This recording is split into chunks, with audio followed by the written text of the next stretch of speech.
श्री परमहंसों की बाह पकड़ ली तो वह समझो कभी धर्मों में कभी कर्म कांडों में नहीं आ सकता। संत महापुरुष बहुत ही कमाई वाले रहते हैं।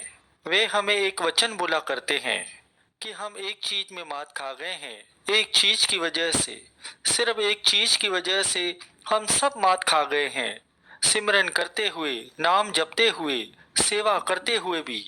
कौन सी चीज? गुरु पे विश्वास नहीं आया। विश्वास की कमी ही हमें ले डूबी, और कोई कारण नहीं है। कहते हैं वे हमेशा ही ये बात हर सत्संग में समाप्ति में कहते हैं, गुरु के वचनों में विश्वास नहीं आया। गुरु पर विश्वास नहीं। हम कहते हैं कि विश्वास है, पर नहीं है। अगर विश्वास है तो गुरु की वाणी कहती है, जाको ठाकुर ऊंचा हुई, सो जन परगत जात न सोई। अगर पिता राजा हो और अगर बेटा किसी सेठ के पास पैसा मांगने जाए तो क्या कहेंगे ऐसे बेटे को? सेठ भी गुरु को वीडियो लाइक करना, सब्सक्राइब करना प्लीज। गुरु को ये सत्संग बहुत ध्यान से सुनना। उससे कहेगा कि तुझे तेरे पिता देते नहीं है क्या? ताने मारेगा, राजा का बेटा होके बाहर मांगने जा रहा है। हम भी तो यही हैं। हमारे पिता श्री परमहंस किसी को हाथ दिखाते हैं तो किसी को राशि बताते हैं, किसी बाबा के पास चले जाते हैं कि क्या होगा। ऐसे ही एक गुरमुख भक्त भी संत के पास ये कहता है कि ये काम हो जाएगा क्या? तो संत महापुरुष उनसे कहते हैं कि पूछ रहा है कि हो जाएगा क्या? किसी ज्योतिष के पास जाओ, ये श्री परमहंसों का घर है, यहाँ पर आकर ये कहो कि ये कर दो। ना होने का क्या मतलब है? अगर नेक काम है तो विश्वास नहीं है ना। हमारे पिता श्री परमहंस दयाल जी, सबसे बड़े श्री परमहंस दयाल जी कहते हैं, मानते कहाँ हैं? अगर मानते हो तो हाथ में दागा नहीं होगा।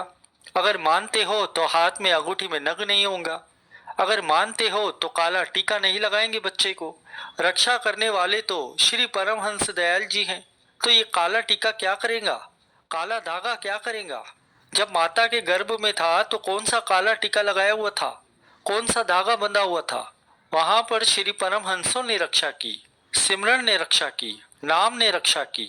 हम कहते हैं पर बिलीव नहीं करते।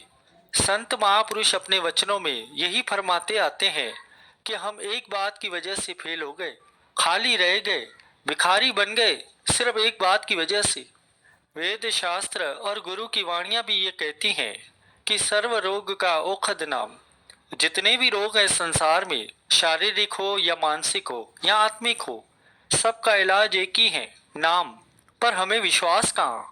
संत कहते हैं कि हमने ऐसे ऐसे लोगों को देखा है जो कई बीमारियों से ग्रसित थे, जो नाम के जाप से उन्होंने खूब नाम की कमाई की और जो आज बिल्कुल ही ठीक हैं। गुरु घर की सेवा करते हुए नाम का जाप भी करते हैं।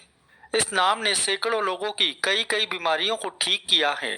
ऐसे ही एक औरत आई संत महापुरुषों के पास, कहती है कि रीढ़ की हड्डी में क्रैक है, वो बढ़ते ही जा रहा है। डॉक्टर कहते हैं कि हमेशा के लिए तुम बेड पर हो जाओगे। रसोली है पेट में, आंखों से देखना भी कम हो गया है। 6 बीमारियां गिना दी उसने। कहती हैं, मैं तो अब तो आंखों की रोशनी भी खत्म होने को आ रही है, कुछ समझ में नहीं आ रहा। महापुरुष कहने लगे कि जो कहेंगे वो करेंगी, तो आगे बात करें, क्योंकि करता कोई नहीं है। विश्वास रख, संतों की वाणी कहती है, सर्व रोग का औषध नाम। ये संतों की वाणी कहती है। संतों की वाणी 3 काल सत्य है। कहते हैं उसने सत्संग किया, उसे विश्वास आया। कहने लगे 1 साल का नियम दिया उसे, 1 साल का कड़ा नियम दिया और उसने पालन भी किया। 1 साल के भीतर कहते हैं कि अमेरिका गए, वापस आए जब तक वह इतनी खुश थी। कहती हैं कि 6 में से 5 बीमारियां एकदम ठीक हो गई। 6 में से 5 बीमारियां जो लाइलाज थी ठीक हो गई। डॉक्टर हैरान, कहने लगी मैं तो। महापुरुष कहने लगे कि मन तो तब उदास हो गया था जब वह कहने लगी कि अभी 6 हो जाएंगी ठीक, उसके बाद मैं क्या नेम बंद कर दूं? ये हमारी हालत है। काम हो गया तो गुरु अपने घर पर, हम अपने घर पर। ये नहीं कि जिस नाम ने ठीक किया तो चाह पैदा हो जाए। नाम की इतनी ताकत है कि ये शारीरिक रोग ठीक कर सकती है, तो क्या नहीं दे सकता ये नाम? गुरु पर विश्वास नहीं आया, इसी बात पे तो मात खा गए। संत महापुरुष फरमाते हैं कि जिस मुख से प्रभु का नाम नहीं सिमरा जाता उनके घर में ऐसे दुख आने ही आने हैं। जितने भी रोग हैं दुनिया के, जो परमेश्वर को भूल जाते हैं, सारे के सारे रोग उसके घर में आकर रुक जाते हैं।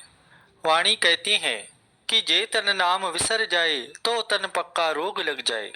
पक्का रोग एक होता है रोग जो दवाई खाकर ठीक हो जाएगा। पक्का रोग जिसका कोई इलाज ही नहीं है। जिस तन से नाम विसर गया प्रभु का, उस तन को पक्का रोग लग जाता है जिसका कोई इलाज नहीं होता। महापुरुष कहते हैं प्रभु का नाम 3 काल सत्य है। प्रेमियों, एक होता है कि कोई एक आम आदमी कह दे और एक होता है महापुरुष कहें। आम आदमी और महापुरुष में फर्क होता है। महापुरुषों ने कमाई की बंदूक बनाई होती है। महापुरुषों ने नाम की कमाई करके रसना की बंदूक बनाई होती है। जब वचन उनकी रसना से निकलता है तो बंदूक की गोली का असर करता है। आगे फरमाते हैं कि जो भी अपने सदगुरु द्वारा दिया हुआ नाम जपेगा उसके घर में कोई दुख रह ही नहीं सकता। नाम के जाप को दृढ़ कीजिए। कम से कम 2 घंटे नाम का जाप जरूर कीजिए, कम से कम। घर तो क्या, आपके पूरे परिवार में कोई दुख नहीं आएगा। एक दिन ऐसा बन जाएगा कि आप दूसरों के दुख दूर करने वाले बन जाएंगे। सर्व रोग का औषध नाम। जब किसी से कहो न कि नाम जपो तो एक आम सा जवाब मिलता है लगभग सभी से कि नाम जपने में मन नहीं लगता। नाम जपने में मन क्यों नहीं लगता? इसके पीछे एक बड़ी छोटी सी वजह है। इसको समझने के लिए हमको ये समझना पड़ेगा कि हमारा मन किन कामों में लगता है। अगर हमें कोई कहे कि रात को 3 बजे 5 लाख लेकर जाना, तो गारंटी है इस बात की कि जिससे मिलने वाले हो ना, अगर हम हो